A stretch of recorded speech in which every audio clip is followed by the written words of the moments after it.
Hello, everyone. Thanks for joining us. We're here today with Preston Shipp. Preston serves as Associate Policy Director at the Campaign for the Fair Sentencing of Youth and is past president of the Board of Theology and Peace. For several years, Preston served as an appellate prosecutor in the Tennessee Attorney General's office. While serving as a religious volunteer and teaching college classes in Tennessee prisons, he became good friends with many people who were incarcerated, one of whom he had actually prosecuted. These relationships caused Preston to wake up to the many injustices that are present in the American system of mass incarceration. Preston felt increasing conflict between his faith in Jesus, who was executed as a criminal, and his role as a prosecutor, which required him to argue for the punishment of people he did not know. Unable to serve two masters, Preston left his career as an appellate prosecutor in 2008. Since then, he has taught in universities and churches, lectured at conferences, and written about the urgent needs for criminal justice reform, a shift in how we regard imprisoned people, and a new vision of justice that seeks healing, transformation, and reconciliation, not merely the infliction of suffering. Preston's most recent book is Confessions of a Former Prosecutor, Abandoning Vengeance and Embracing True Justice from Chalice Press. Preston lives in Nashville with his wife and their three children. He's also served as an adjunct professor at Lipscomb University, as a guest lecturer at the Vanderbilt University Law School and Trevecca University. You can learn more about the book and Preston at chalicepress.com or on LinkedIn. So Preston, welcome. Congratulations on all of your work, and thanks for joining us. Thank you. It's a pleasure to be with you. I appreciate the invitation. Well, as I mentioned beforehand, I mean, when I saw the title of the book and your background, I said, okay, well, this is like a really good fit for the things that I want to highlight and get the word out about more. So I'm very glad to be able to speak with you. Thank you. Me as well. So is there anything else you'd like people to know about you? Well, you've already said a lot. And that's what the book is about. It's mostly sort of a memoir, but hopefully, folks will, after they read it, they'll feel like they have a sense of who I am and where I've been, what faith has meant for me, what it's sort of required of me, the support my family gave me throughout that, and how proximity to people who were caged led me to sort of a career crisis, and how I kind of came through that to the other side. Yeah, well, most thing I can say is good for you for Thank you. acting on your convictions, because that's not as common as I think we would like these days. So before we Well, do about your yeah, you're book, right. You're right. I'd love for you to tell us more about your other work outside of the book, your current work. Well, as you mentioned, my current work is with an organization called the Campaign for the Fair Sentencing of Youth. It's a national nonprofit that was founded in 2009, and it has been, for the past 15 years, laser focused on eliminating life without the possibility of parole as a sentencing option for children. The United States is the only country in the Mm, world that is known to condemn children as young as 13 or 14 years old to die in prison, mm, where there is no hope that anyone really is ever going to look at them again. It is really the most brutal, barbaric, draconian penalty that you can impose against children anywhere in the world. And we've got, 22 states are still doing that. And so mm, I lead the legislative advocacy work of the mm, CFSY. I go around to state capitals, meeting with lawmakers, mm. directly impacted folks who have served long sentences, family members, victims, prosecutors, business leaders, all to try to build support for ending life without parole for kids. Mm, mm. And how has that gone? What's the trajectory look like over those 15 years? We've had a great deal of success, especially when you compare to something like death penalty abolition, where folks have been working for decades to try to end the death penalty. Uh, just over the past dozen or so years, the number of states that have prohibited life without parole for children has quintupled. We've gone Mm. from 5 states that ban what we call it's JLWOP, juvenile life without parole.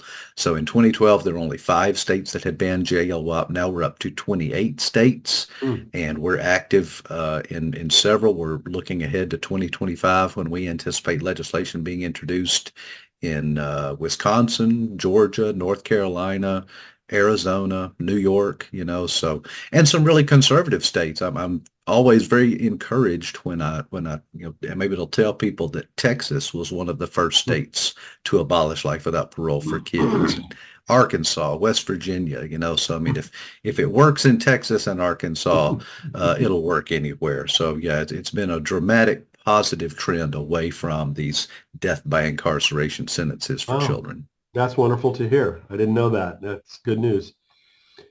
So let's get into your book. As I mentioned, the title is Confessions of a Former Prosecutor, Abandoning Vengeance and Embracing True Justice. How did the book come about? I owe it all to a good friend of mine, whose name is David Woodard. I've known Woodard for going on 20 years now, and he's in publishing, Hmm. has been in publishing ever since I've known him. And he was there when I was kind of going through this faith crisis and career crisis. But, I wasn't airing that, publicly. I wasn't going around talking about, woe is me, I'm having career and faith issues. And ultimately, what ended up happening was a case that I worked on um, kind of got some notoriety around it. And there was an article in the Nashville Scene about it and the role that I played in that case. And Woodard picked up a copy of the Scene, read the article, and was like, oh my goodness, I had no idea that Preston was involved in this. And at that point, over a decade ago, he was convinced it needed to be a book. And he's sort of Hmm. been pushing me towards that and helping facilitate that at every turn. So apart from Woodard, it would not have happened. So I'm Hmm. deeply in his debt. Publisher Chalice Press that really made it happen. Yeah, well, that's great. I mean, good for, it's like, I know in my own background, so many things have been, somewhat serendipitous and generally very dependent upon who I happen to know Yeah. at a given point in time in my life. And Yeah. and it sounded like, this book was the result of that for you. It was, and I have this metaphor in the book that I keep returning to the picture of a current. And we tell people, we tell young people that they need to make their own way, that they need to find their path or blaze a trail and pick a school, declare settle into your career. And I did all of those things, trying to kind of grab the bull by the horns. But so many of the good things that I have experienced in my life have not been because of my ability to plan or forecast or manipulate events, to my will. It's just a matter of, I was in a current and one person gave me an opportunity and that led to something else. And Yes, yes. here I am talking to you. I'm so glad to get to know you and hear about your good work. And it's just as a result of it's just pure grace. It's just all a gift. I'm so thankful for it. Well, thank goodness there's publishers like Chalice, that are out there looking for and publishing books like yours on topics like yours. Yeah, that's exactly right. They're proactively, I think, trying to locate and amplify good news. And man, we need more of that. So I realize the criminal justice system is very large and very complex. But for those of us that are, pretty clueless about it, generally speaking, can you kind of summarize why it's in such need of reform? You know, uh, that so much ink has been spilt over the past 40 years, about how much in need of reform it is. And then you've got things like the defund the police movement, where people are just saying, that it can't be reformed, it needs to be scrapped and replaced. But just a few things that I would highlight for folks who maybe haven't done a whole lot of reading and research about it. First of all, the United States has the largest population of caged people in the history of the world. Hmm. Nobody has ever incarcerated this many people, both in terms of overall number of people incarcerated and in terms of per capita. Hmm. So it's not like, other smaller countries, well, they don't have as many people, but they've got more per capita. No, we've got both. The United States Wow. has both. We lock up more people and a higher percentage of our population than any country ever has in the history of the world. Um, that right there, I think, should give us pause. Yeah. When you've got a country like China who has many, many more people, but their prison population is lower, both in terms of the overall size and per capita. And then you stop and think, okay, well, does that mean that we are safer?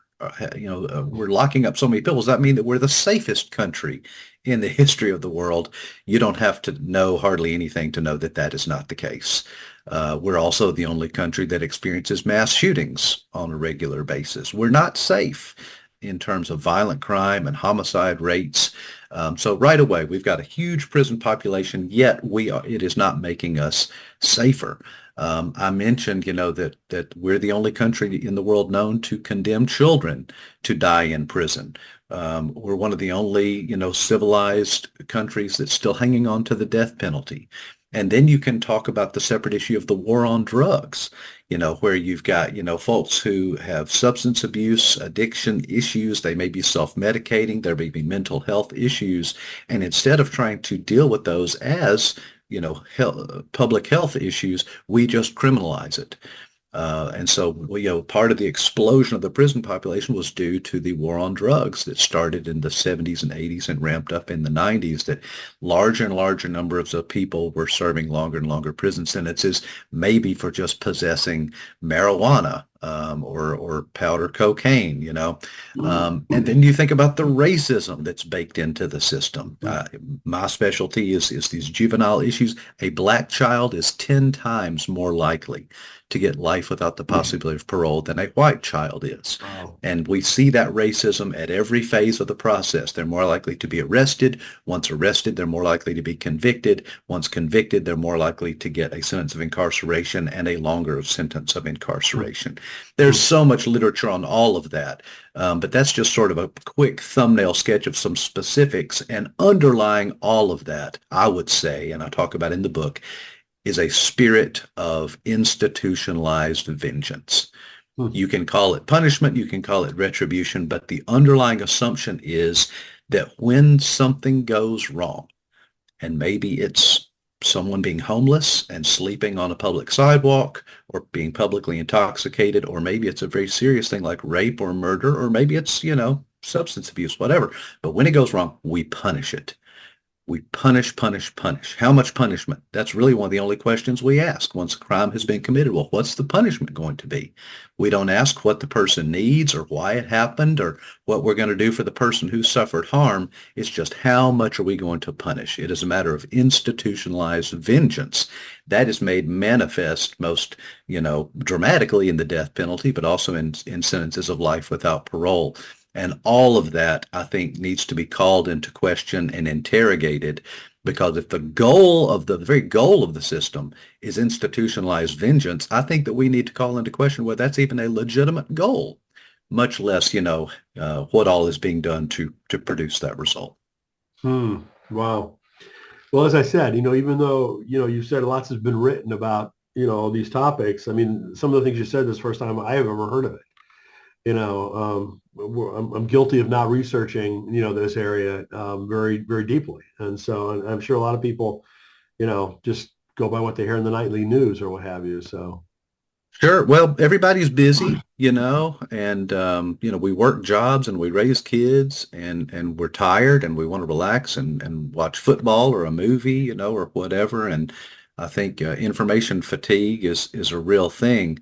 The book that I have written is by no means a textbook. It is not some sort of a scholarly academic work, but I hope that if people read it who don't have a whole lot of background in this area with these issues, that there's enough in there that they'll feel like they have a greater understanding of how much is going wrong.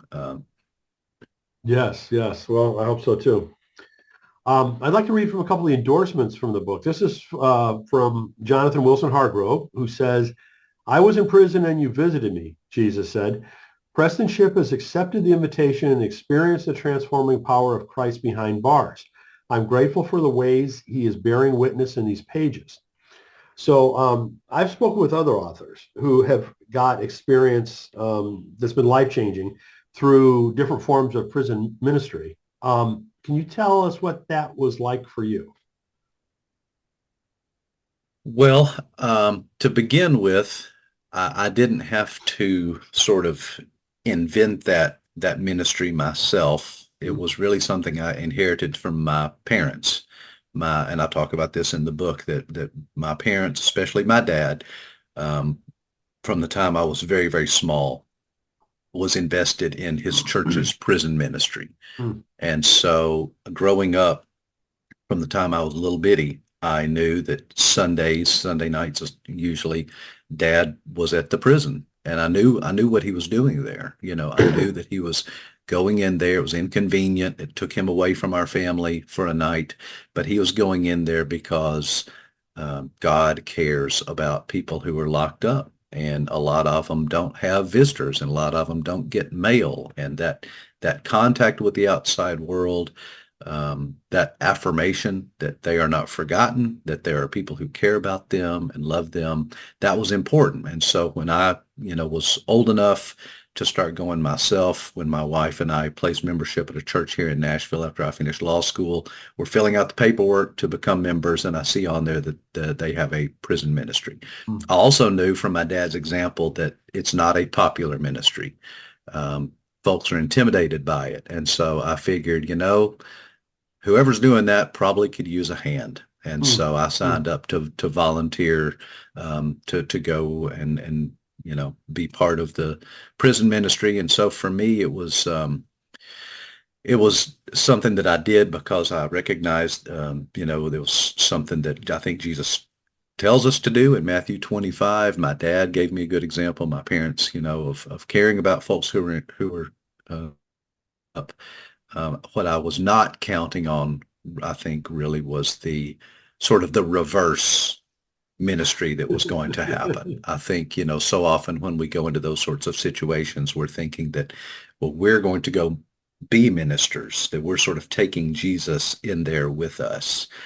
And I found it to be quite the opposite, Mm. that when I went in there, I sort of encountered Jesus. I was learning from the folks who were in there, and I think sort of reverse salvation happened, And so it was life-changing for certain, and I know it has been for a lot of other people. Wow. Wow. So here's another quote. This is from attorney, advocate, and author Rabia Chaudhry, who says that your book offers tangible pathways toward meaningful reform, a must-read for policymakers, advocates, and anyone passionate about social justice. So I love to hear things like that, tangible pathways. Can you describe a couple of those for us?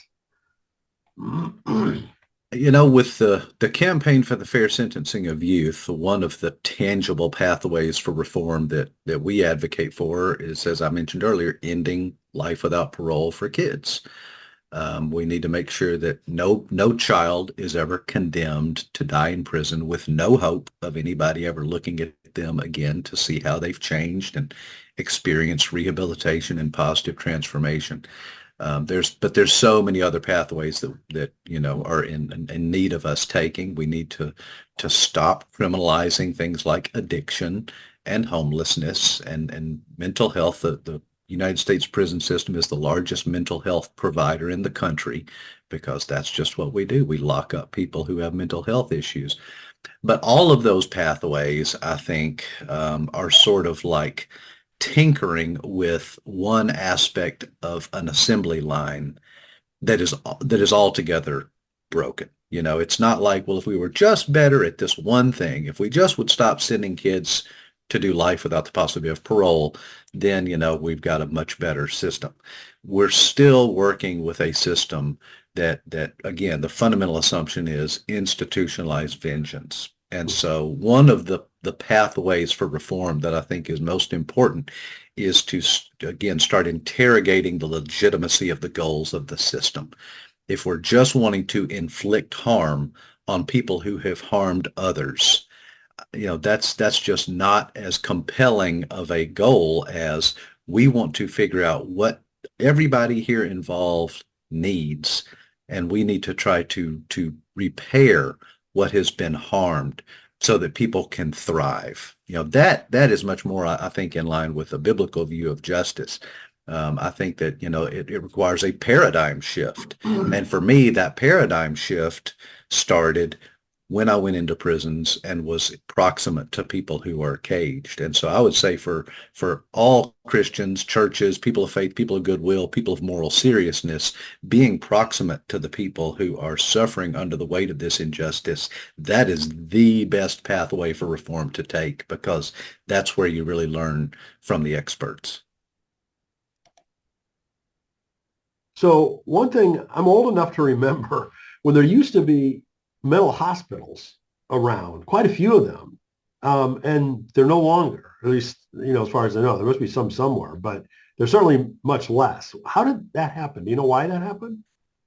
I think part of when we talk about the buildup of the American criminal justice system, back in the early 1970s, there were less than 300,000 people who were locked up in American prisons and jails.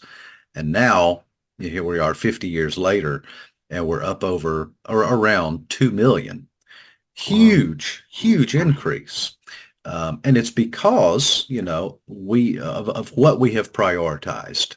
If we wanted to prioritize mental health treatment, then we would fund treatment centers, and there would be an abundance of them, for people who needed those, whether it's for inpatient, outpatient, short term, long term, whatever. We would fund it, we would build it, but that's not what we have done. What we have done is we have pumped increasingly large amounts of money into a system of punishment, like I said, of retribution, of institutionalized vengeance.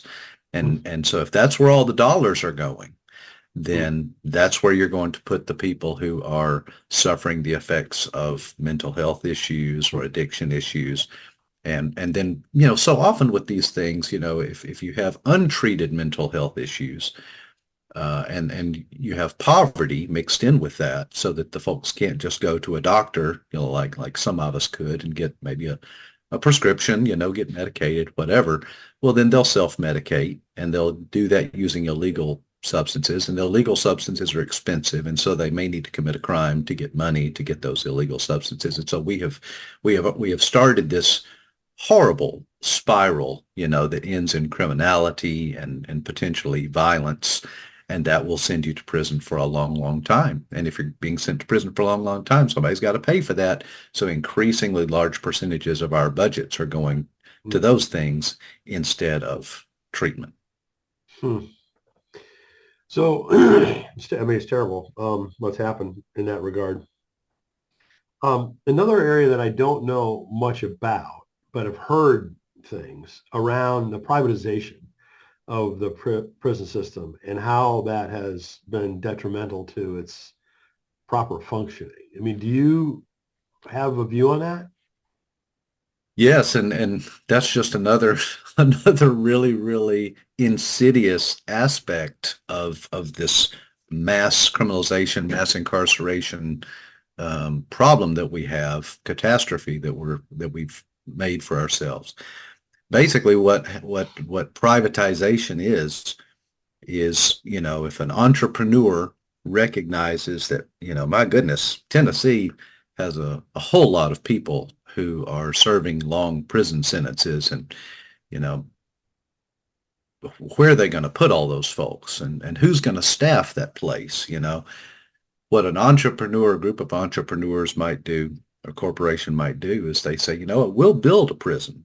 We'll just build it using our own funds, and we will promise to staff it so long as the state pays us a certain amount of money and guarantees us that it will remain, X% full.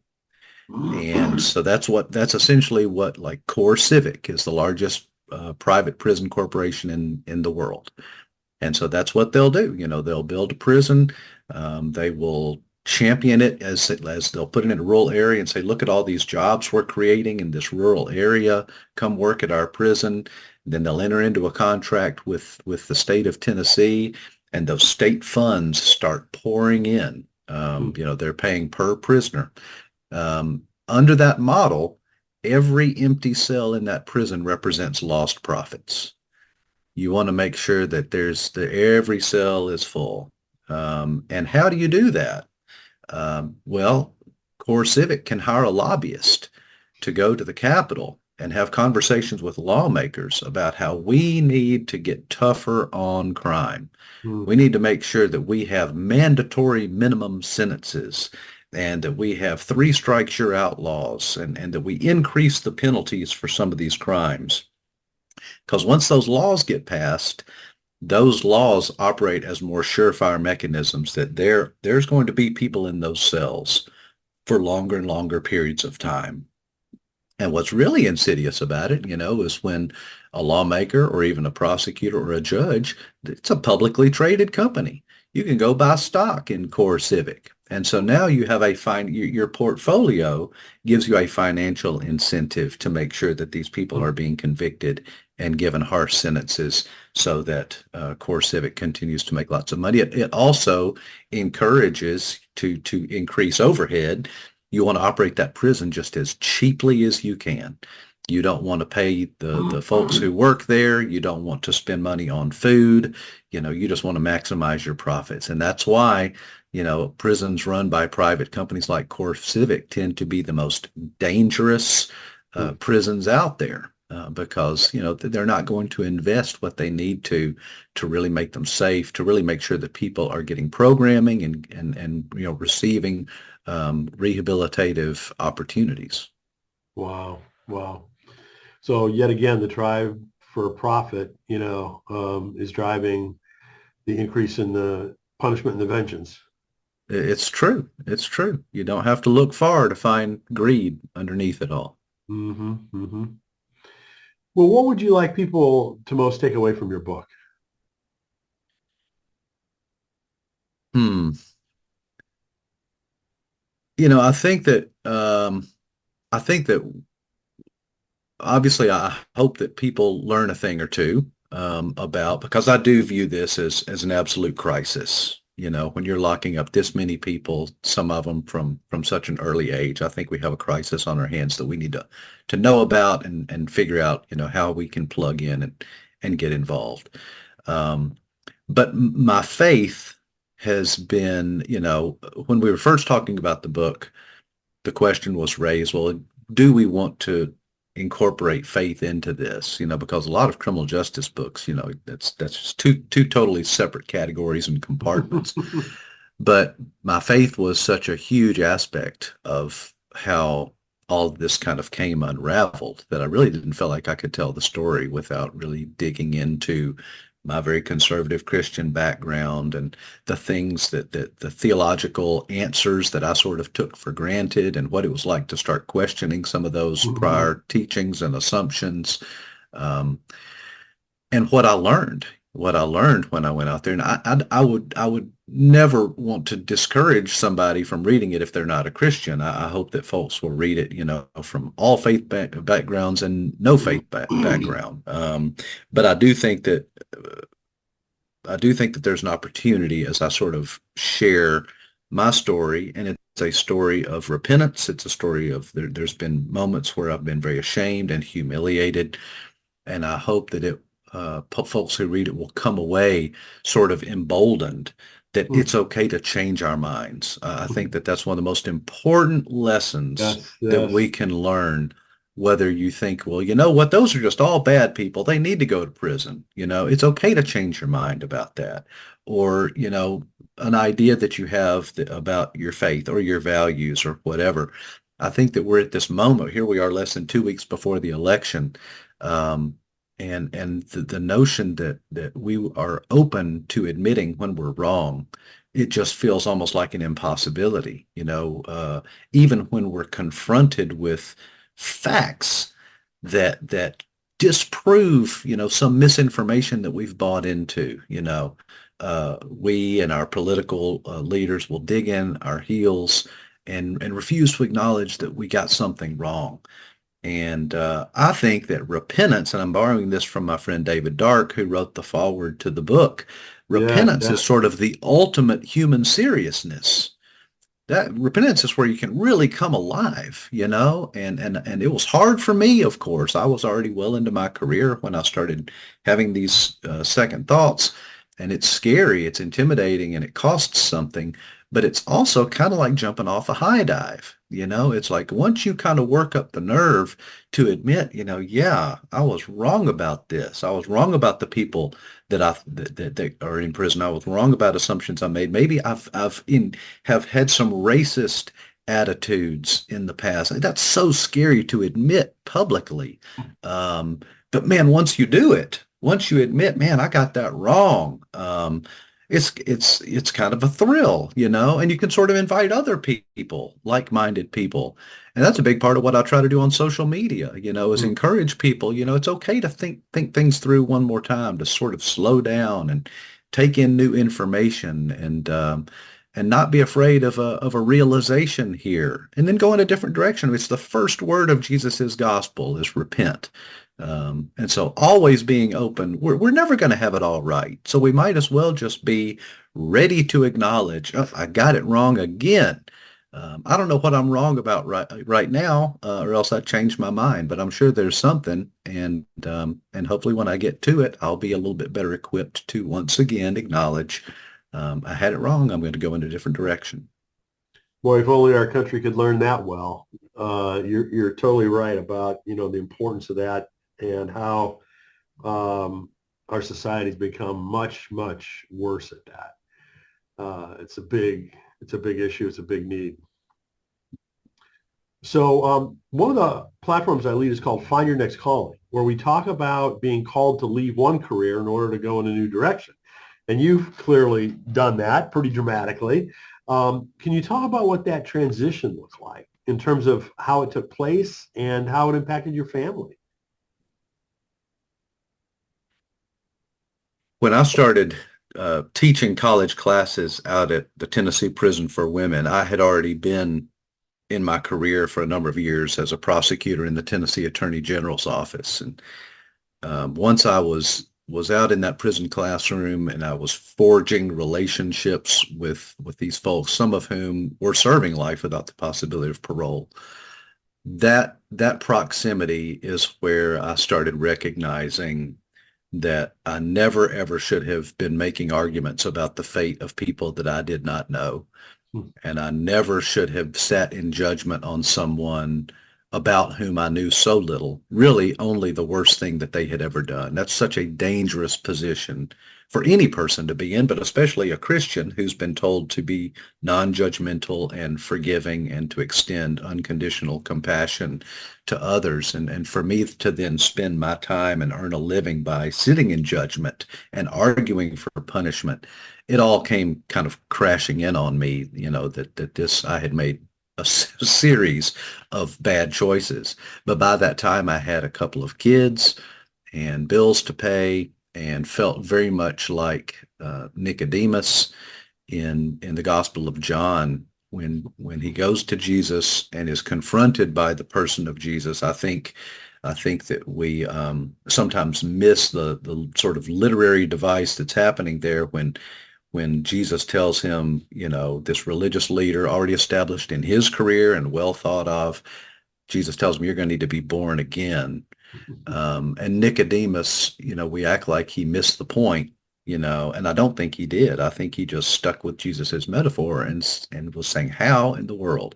You may as well ask me at this point to literally be born again, and that was how I felt, well, Jesus, if this was the lesson you had for me, you should have brought it to me when I was in college, and I could have, declared a different major. But it's too late.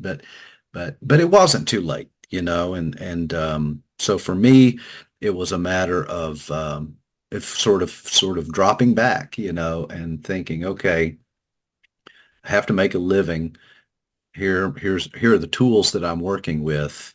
What else can I do? Mm, And mm, so that meant initially transferring to a different division of the Attorney General's office, which was sort of a stopgap. At least I can get away from arguing that people need to go to prison.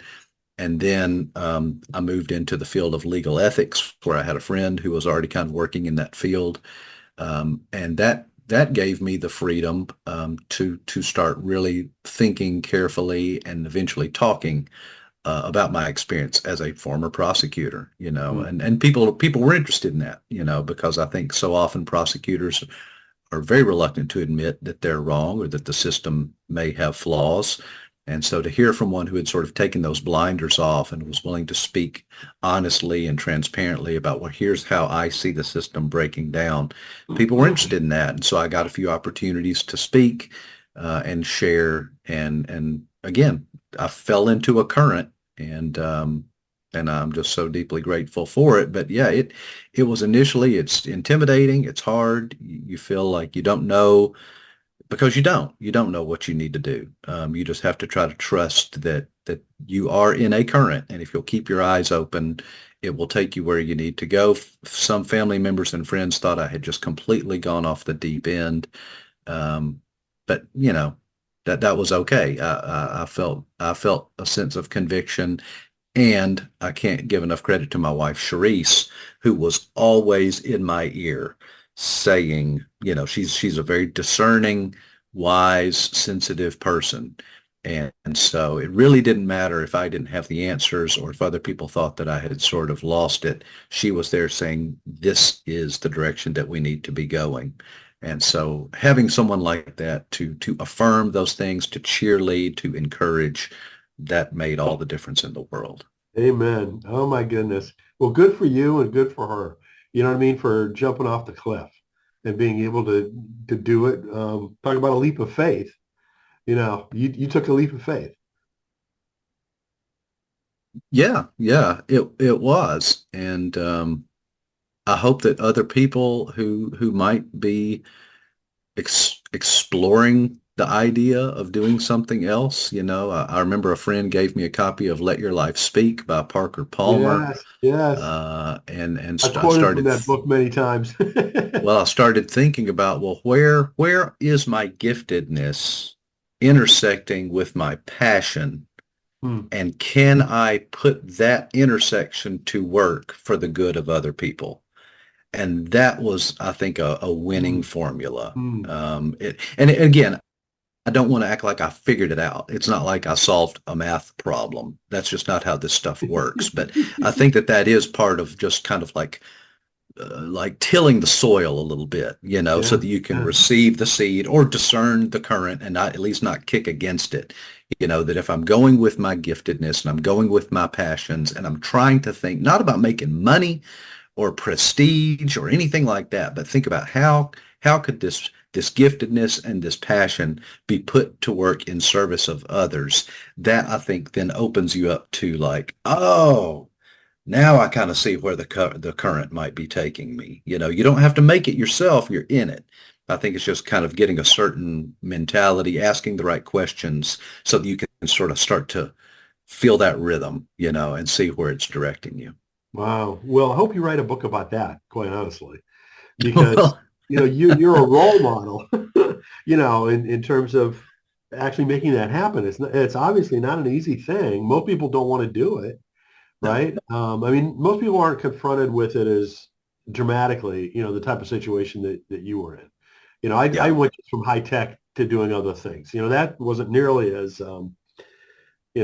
earth shattering in terms right. of faith and income and everything else. Whereas, your situation was, dramatic.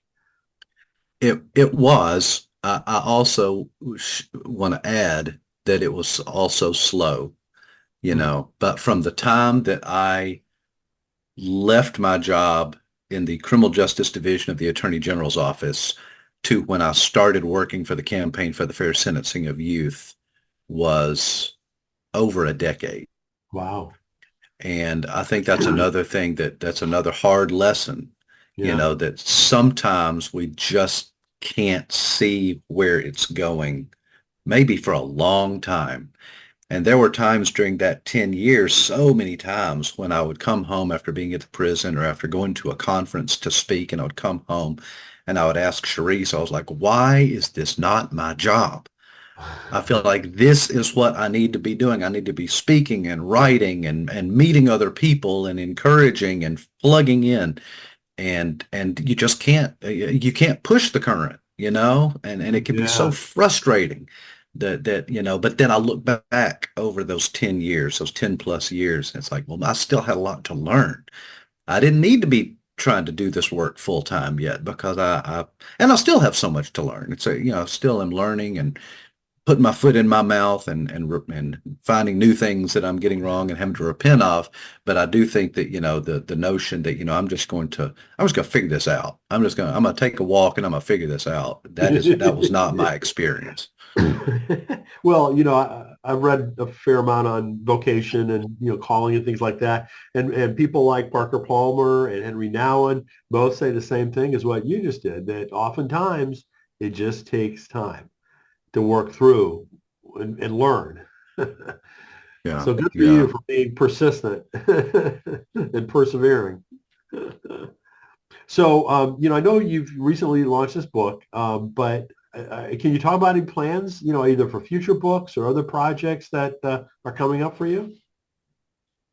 Um, well, I don't know just yet. I do have some other, I'm gonna do a little bit of traveling, go to a couple of conferences and speak at a few churches. And of course, I'm going to continue to work for the campaign for the fair sentencing of youth. There's still so much work in the field of juvenile sentencing reform, so much to be done. Um, but I would definitely be open to writing again. I think, part of what I enjoyed so much about writing, working on Confessions of a Former Prosecutor, is it made me think about all of the people along the way who were facilitating really my life, and folks who were encouragers and people that I've met, especially folks who I met while they were in prison.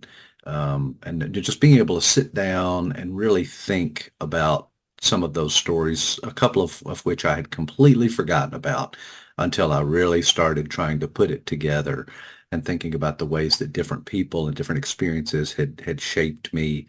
So I'd love to be able to collaborate with some of those folks. Some of them are phenomenal authors and poets with such amazing stories to tell, so I would be interested in something like that, So yeah, I would certainly welcome the opportunity to do a little bit more writing. Good for you. Well, I really appreciate your work, Preston. I appreciate what you've done. I appreciate you sharing it with people, both in your book and in interviews like this and all the other speaking that you're doing. So thank you for all of that and congratulations on all of that. Again, the title of Preston's book is Confessions of a Former Prosecutor, Abandoning Vengeance and Embracing True Justice. Check it out at Chalice Press. You can learn more at chalicepress.com or Preston's on LinkedIn. You can, send him a message or get to know him there too. Preston, again, congratulations and thanks so much. Thank you. Really appreciate this time.